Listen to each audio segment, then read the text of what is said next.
وعليكم السلام ورحمة الله وبركاته.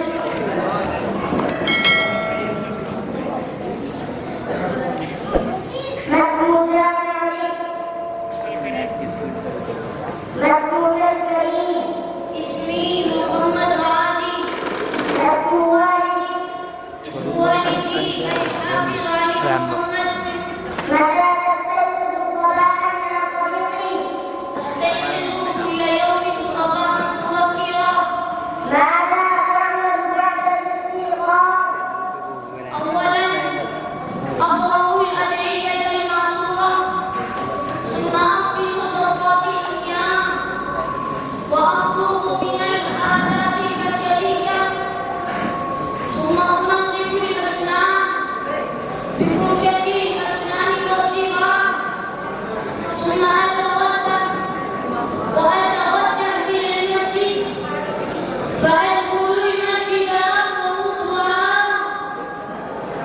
وأصلي ركعتين من سنتي الفجر حتى يبين موعد الصلاة، وأصلي الفجر مع الجماعة. ما شغلك بعد الصلاة؟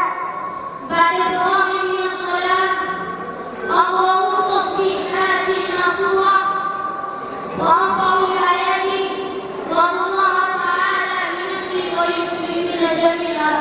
هل تتلو شيئا من القرآن الكريم بعد الدعاء؟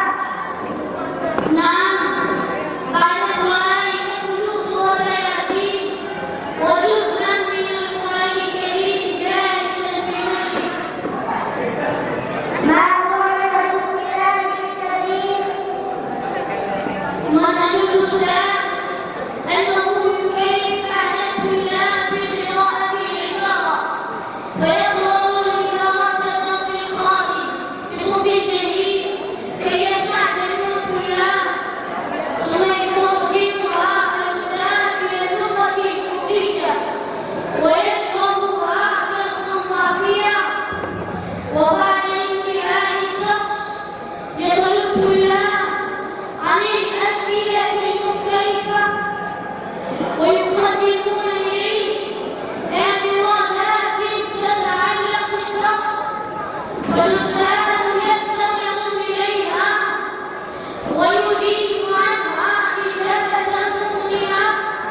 هكذا تنتهي الحصة الأولى، ثم تدخل الحصة الثانية والثالثة والرابعة كذلك حتى تتعطل المدرسة في الساعة 11:10 ظهرا.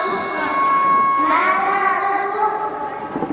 أدرس دراسة طويلة. أين تتعلم؟ أتعلم في جامعة محمود المدارس. ما اسم جامعتك؟ اسم جامعتنا محمود المدارس. في أي صف أنت؟ أنا في الفرع الثاني من الصف الثاني العربي. كم حصة تدرس في جامعتك؟ تدرس في جامعتنا 7 حصص. أي كتاب يدرس في الحصة الأولى؟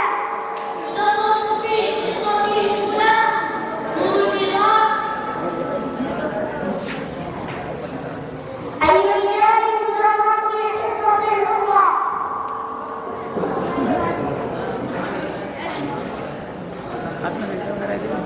أي